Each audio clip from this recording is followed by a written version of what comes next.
Hai, welcome back to Mohan Entertainment Channel. Hai guys, di udara siang-siang sejuk ini Mohan ternyata mendapatkan kabar yang sangat bahagia karena ada sosok orang super Medan ya yang baru datang dari Jakarta untuk bertemu dengan Mohan tentunya di program sosmed sosok orang super Medan. Siapakah dia? Dan yang jelas Bapak ini asli anak Siantar yang orang selalu sebut dengan Siantarmen, Siantarmen, Siantarmen. Siapakah dia? Jangan penasaran dan jangan kemana-mana, di sini aja di Mohan Entertainment Channel. Oke guys? Nah, untuk menjawab rasa penasaran siapa sosok ini, langsung saya kenalin yang udah hadir dan udah datang di sebelah saya ini, Bapak Nelson Simanjuntak. Hai Pak. Hai. Horas Pak Mohan Setia, Mohan Lubuk Pakam, Mohan Pakam lebih indah namanya. Wah, terima kasih banyak Pak ya.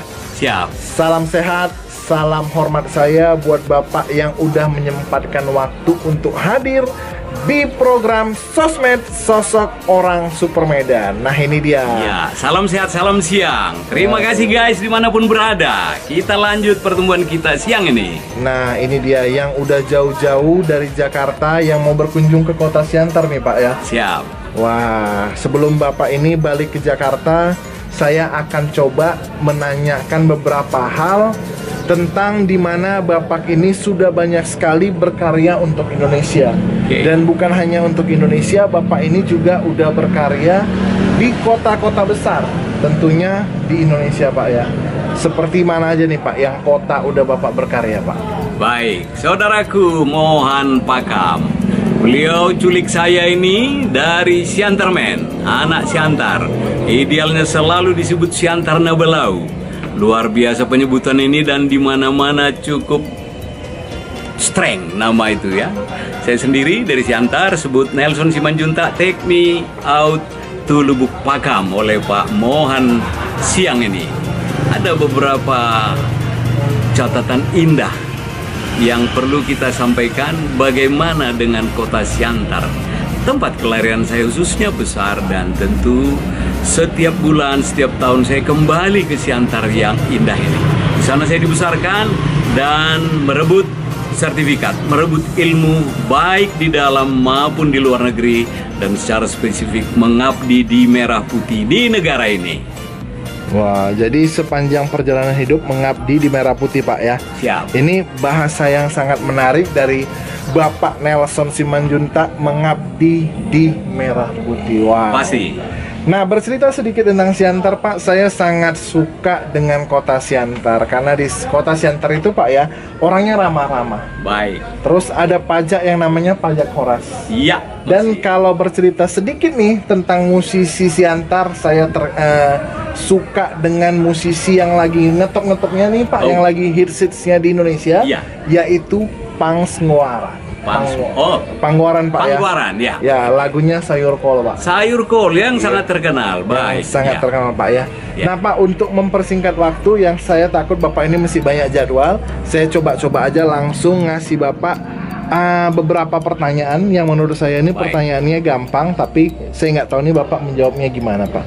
Nah Pak, Bapak sendiri kan suka terlibat di berbagai kegiatan Pak, termasuk salah satu segmennya itu ada di HAM Pak, hak azazi manusia. Nah menurut Bapak untuk kasus atau sekarang ini HAM di Indonesia bagaimana Pak?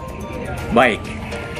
Menarik juga ini tayangan kita yang menyangkut sebuah hak dan kewajiban dari warga negara atau hak ajasi dari anak manusia tentunya di Indonesia. Diawali dari Siantar, seperti tadi, Siantar kota indah, kota wisata dan tentunya kota jasa yang cukup banyak dengan sebutan kota makanan. Dari sana saya berangkat menimba ilmu kemana-mana dan salah satu kaitannya baik di studi-studi yang berkaitan hukum yang saya jalani, termasuk saya beberapa kali ada memberikan sambutan di Geneva, di Washington, Amerika, dan tempat-tempat lain yang diundang melalui mewakili negara kita. apa yang bisa saya katakan bahwa ajasi itu adalah hak paling mendasar bagi manusia, umat manusia tentunya. Tidak ada di sana perpisahan kulit, ras, agama dan sebagainya. Kita nikmati sebagai ciptaan Tuhan, dan tentunya di samping ada deklarasi dari United Nations PBB, kita juga ikut meratifikasi Undang-Undang Dasar 45 di dalam beberapa pasal 27, 28, 31 cukup banyak. Kita dinaungi di dalamnya. Tentu Undang-Undang 3999. Yang menarik sekali tentunya apakah pelanggaran hak ajasi yang ada di negara kita sudah berjalan, sudah mobile, sudahkah setiap orang mendapat hak dan kesempatan yang ada? Tentunya. Regulasi sudah ada, payung hukum sudah ada, tinggal manusia saling menghormati satu dengan yang lain. Pemerintah telah berusaha. Di samping itu, punishment reward juga ada. Orang yang bersalah ya harus ditindak, harus diberikan sanksi. Tentunya hak orang harus diberikan. Karena Indonesia terpaut sebagaimana diakui dunia, bangsa paling besar di dunia nomor 4. Dengan penduduk 260 juta saat ini dan terdiri dari 17.000 pulau dan 1.300 suku, bahasa dan sebagainya yang cukup beragam dari mulai Aceh sampai Papua sekarang kita sebut, dan tentunya di seputaran Danau Toba. Mari kita lihat, kita bangsa terhormat, kita diakui dunia. Kami tampil juga hampir di setiap tempat. Ini tentunya anjuran pemerintah. Kita lihat Indonesia masuk di Government 20 dipimpin Pak Joko Widodo. Cukup stabil, cukup mobile negara ini. Yang penting catatan itu tadi, tidak ada orang yang mengambil hak orang lain, tidak ada yang merebut, tidak ada menyiksa dan sebagainya. Kalau ini berjalan maka kita akan mengikuti bangsa yang cukup lama punya peradaban di dunia. Saya sebut semodel Cina. Dia punya peradaban hampir 500 tahun. Kebanggaan kita saling menghormati. Hanya diawali dengan say hello, selamat pagi, selamat siang, selamat sore saudaraku. Ini salah satu hak dan kewajiban supaya saling menghormati. Tidak harus memakai kekerasan atau penganiayaan satu dengan lainnya. Ini sangat menarik di kita karena kita dilindungi oleh undang-undang, serta Indonesia adalah negara hukum, bukan negara kekuasaan. Demikian. Nah, wow, penjelasan yang sangat luar biasa dari Bapak Nelson Simanjuntak, yang pada intinya kalau saya ambil garis besarnya, setiap manusia tadi Pak haruslah memiliki rasa hormat dan saling menghargai. Ya Pak ya, itu ya Pak, rasa hormat dan saling menghargai agar terciptanya perdamaian untuk diri sendiri dan perdamaian untuk dunia serta untuk Indonesia ya Pak ya. Singkat, padat, dan jelas, tapi bermakna dan sangat bermakna untuk penonton Mohan Entertainment. Nah, terima kasih Pak ya. Selanjutnya saya membaca artikel Bapak Nelson Simanjuntak ini sangat banyak guys, sangat banyak sekali saya baca, saking banyaknya saya bingung topik apa nih yang lagi hangat untuk saya bicarakan. Ternyata ada satu topik yang dimana memang topik ini Mohan sangat menarik, yaitu tentang kartu tanda penduduk. Tetapi kalau biasanya kita kan foto di kartu tanda penduduknya dengan baju yang bagus ya, yang rapi, lalu foto ke kantor-kantor ya, misalnya kantor lurah atau kantor camat. Tetapi ada sebuah statement, yaitu berpakaian adat boleh, KTP adat. Nah, itu bagaimana itu Pak, KTP adat? Saya ada rasa tertarik, itu sangat tertarik dengan KTP adat. Luar biasa ini Mohan Studio manajemen ini. Menarik sekali sampai kepada sebuah hak dan kewajiban tadi. Beliau mampu menyinggungnya sebagai yang ikut di dalam lapisan masyarakat.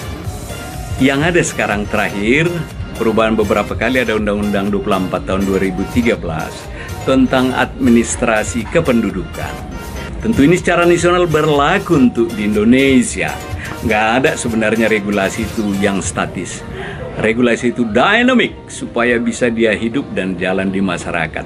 Tentunya, sebagaimana arahan regulasi pemerintah, bagaimana kondisi sine qua non sebuah daerah itu disesuaikan dengan kondisi daerah. Jika memang daerah itu di mana langit dipijak, di situ bumi dijunjung, kita bisa lakukan sesuai dengan etika, regulasi, Parlementariannya mengatakan sedemikian dan cocok dengan budaya masyarakat daerah.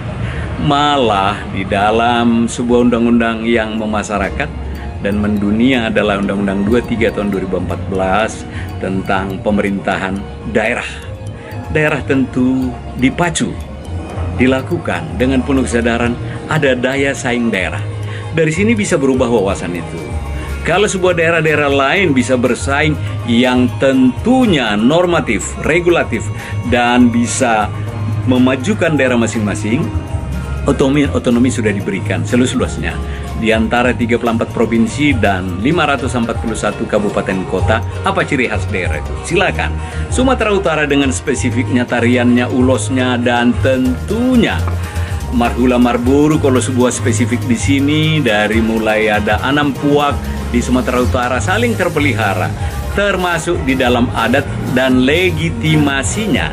Kalaupun sampai kepada sebuah anjuran, catatan, regulasi pemerintah, KTP yang sesuai dengan nuansa dan tidak melanggar normatif, dan semuanya adalah dilindungi negara, why not? Banyak bisa inovasi. Saya ikut melahirkan sebagai bidan PP 38 tahun 2016 tentang inovasi. Di sana dua catatan penting itu, setiap orang berinovasi, negara memberikan award. Yang kedua, negara juga tidak akan melakukan pidana jika seseorang itu melakukan inovasi. Mari kita ajak warga negara yang baik di Indonesia, khususnya generasi muda, generasi milenial yang mau merubah 4.0 ke 5.0 banyak hal. Tetapi payung hukum tadi, inovasi sudah ada. Saya yakinkan Anda, secara general, Anda guys semuanya, kita yang tua-tua ini pun sama seperti saya. Apakah saya bisa berprofesi sebagai raja adat? Raja apa? Bukan hanya karyawan, pegawai pemerintah dan sebagainya. Ini kalau talenta yang dikasih Sang Widi, Sang Tuhan Yang Maha Esa, semua bisa dan dapat kita lakukan sepanjang itu normatif. Demikian. Wah, luar biasa ya penjelasan dari Bapak Nelson Simanjuntak. Nah, sekedar pemberitahuan juga, ternyata Bapak Nelson ini adalah mantan Kepala Pusat Fasilitasi Kerjasama atau Fasker, Sekretariat Jenderal atau Sekjen Kementerian Dalam Negeri, Kemendagri Republik Indonesia. Wow, Bapak ini berarti waktu itu dipimpin oleh Bapak Tito Karnavian, Pak. Saat ini, Pak ya? Iya, saat ini dipimpin oleh Bapak Tito Karnavian. Wah, salam hormat saya buat Bapak Tito Karnavian, Pak ya. Oke. Nah, Pak, tadi ada Bapak singgung tentang generasi milenial nih, Pak. Jadi saya mau menanyakan kepada Bapak, apa nih harapan Bapak untuk generasi milenial, Pak? Menarik sekali nih untuk generasi muda. Kami yang sudah mulai masuk old generation, saya coba mengutip Presiden pertama Indonesia, Bapak Presiden Soekarno. Dia katakan, berikan 10 pemuda tangguh Indonesia, kita goyang ini gunung berapi, atau 1000 orang tua kita bisa pindahkan gunung berapi. Ini saya kutip, yang tentunya sebuah spirit, rangsangan diberikan oleh presiden terdahulu dan dilanjutkan presiden-presiden sesudahnya sampai sekarang. Kebebasan kita baik berbicara terpelihara di negara ini melalui presiden yang ada sekarang, Bapak Joko Widodo. Salah satunya tentunya bagaimana anak milenial itu mereka bisa flight worker system. Ini hebat sekali. Mereka bisa melakukan fungsinya. Ada sekarang, kalau selama ini kita tidak bisa kita hindari COVID yang menyerang, sampai menit ini sudah mulai agak mereda. Apa yang mau saya katakan di sana? Usaha-usaha yang dilakukan generasi muda cukup mobile. Mereka bisa work from home, work from office, dan sekarang work from anywhere. Dan ini menghemat tempat, menghemat biaya, dan tentunya tatap muka atau hal lainnya bisa kita hindari sambil itu bekerja, dan mereka bisa juga sambil menjadi businessman, businesswoman, dan tidak kalah berkompetitif dengan dunia. Apa yang kita harapkan, tidak ada lagi anak-anak kita yang tangannya ke bawah untuk mencari kerja, tetapi mereka membantu pemerintah menciptakan peluang kerja. Dan Indonesia yang luas sekali, pernah dikatakan dengan budaya kita, Ratna Mutu Manikam, Gemah Ripah Loh Jinawi, dan tentunya tata tenteram yang bisa menjadikan Indonesia jaya di waktu-waktu yang akan datang. Wow, sangat menarik Pak ya. Nah selanjutnya Pak, saya akan mencoba bertanya Pak, apa ini langkah ke depan Bapak yang mau Bapak lakukan nih Pak untuk Indonesia Pak? Baik, banyak hal kita bersama-sama sepanjang negara kita sentosa, demokrasi, peradaban yang kita peroleh, kita bersama-sama bergandeng tangan. Payung hukum sudah ada, kekuatan kita adalah satu, kita bisa maju ke depan. Tanpa Anda apapun bisa kita lakukan, tetapi dengan berbagai kawan-kawan profesi, budaya, dan tentunya talent, kita akan bangun sinergitas dari mulai teknologi, teknokrat, ilmuwan, petani khususnya, pedagang, dan subsektor lainnya yang bisa menghidupi masyarakat kita. Tentunya kita mengharapkan sekali dari pemerintah, regulasi tidak ada lagi yang mempersulit. Kita sudah punya OSS, kita sebut namanya online system. Jadi kita menghindari kutipan-kutipan, budaya-budaya harus amplop dan sebagainya. Keterbukaan dan tentunya persaudaraan yang rukun ke depan bisa kita pelihara lebih baik lagi. Wow, penjelasannya yang luar biasa menarik ini Pak. Penjelasan Bapak singkat, padat, dan cukup menarik, dan cukup dipermudah Pak ya untuk dimengerti sama kaum milenial nih Pak. Wah, keren Pak. Nah, ini ada dua pertanyaan Pak. Sebelum menuju pertanyaan terakhir, saya ingin tanyakan sama Bapak, apa harapan untuk Indonesia Pak? Sedikit aja Pak, nggak apa-apa Pak. Harapan Indonesia, kita berpegangan tangan, merajut kawasan kebangsaan, dan tentunya kerjasama yang baik. Tidak memandang warna kulit dan siapapun, Indonesia akan lebih terjamin di depan kembali. Wah, terima kasih Pak, itu harapan untuk Indonesia Pak. Nah ini Pak, kan kita hidup ini punya dream, punya mimpi ya Pak ya. Jadi kalau menurut Bapak, apalah ini mimpi Bapak yang belum tercapai Pak? Sedikit aja Pak untuk mimpi yang belum tercapai Pak. Dream comes true. Kalau saya bilang nyaris sempurna apa yang harapan saya, secara pribadi nyaris cukup. Secara kenegarawan, bagaimana saya bisa menolong sesama, dan secara dunia kita mengikut di dalam gerbang perdamaian dunia yang tentunya sudah diatur bersama-sama oleh United Nations di dalam deklarasi yang setiap negara harus mengakui dan tunduk di dalamnya. Jadi itu saja mimpi Bapak ya Pak, yang belum kita realisasikan bersama. Oke Pak. Anda ada apapun kita dapat lakukan. Baik guys, mungkin itulah dia wawancara singkat saya ya di program Sosmed, Sosok Orang Super Medan. Berhubung saya dengar kabar juga, katanya Bapak hari ini setelah dari jalan-jalan dari Siantar ini mau kembali ke Jakarta Pak ya. Wah, sepertinya nih ya, tamu saya itu memang waktunya luar biasa. Kayak kemarin saya ada ketemu dengan Bapak Tony Silvaras Pak ya. Iya. Itu berapa jam lagi sebelum berangkat saya ketemu Pak. Termasuk juga ada beberapa tokoh-tokoh lagi yang seperti itu. Berarti memang ada kesempatan untuk bertemu Pak ya.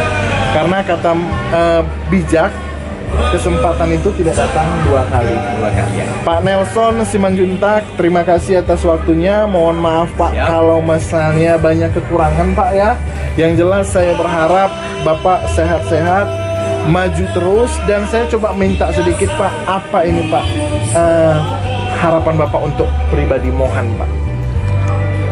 Mohan Company maupun private studio yang beliau lakukan di dalam Dream Comes True, yang kita harapkan Anda dan saya berdua ini menjadi realita. dikandung maksud, kita kerja keras, kita sudah lakukan. Upaya kita akan merubah tataran teori lama menjadi teori baru. Ini kita harapkan termasuk di dalam dukungan masyarakat, kawan-kawan, guys dimanapun, dan senantiasa dilindungi Tuhan Yang Maha Esa. Sukses selalu, mohon setia, mohon pakam. Wah, terima kasih Pak ya. Jadi itu juga doa kembali saya, sehat-sehat dan sukses terus buat Bapak Nelson Simanjuntak. Pak, mungkin sekian saja. Saya tutup dengan mengucapkan terima kasih banyak Pak. Sampai jumpa di sesi yang lain.